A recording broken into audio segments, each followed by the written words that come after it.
Eto ang sinangag ko. Ang bango. Medyo natutong lang. Yan. Repolyo na may kanin. Mas marami yung repolyo kaysa sa kanin. Sinangag with repolyo. At syempre, ang ulam ko, piniritong egg na may sibuyas at may natirang 2 tuyo.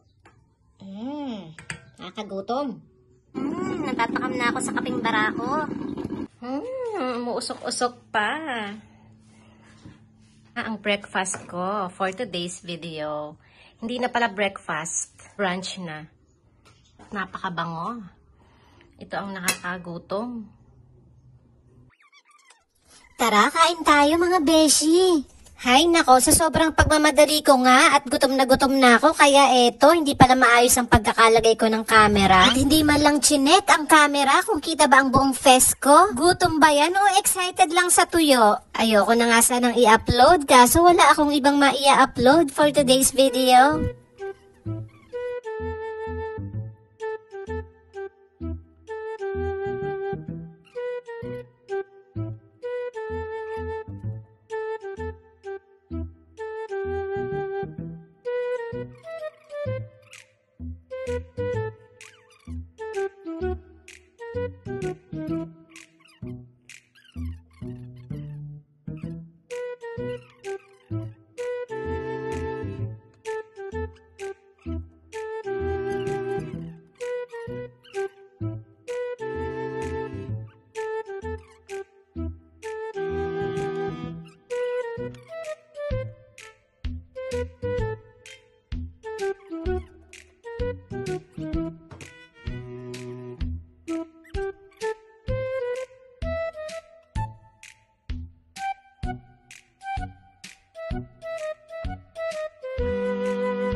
Hindi naman masyadong halatang gutom ang beshing gala. Ayan no, hindi pa talaga nakontento, nagpandesal pa.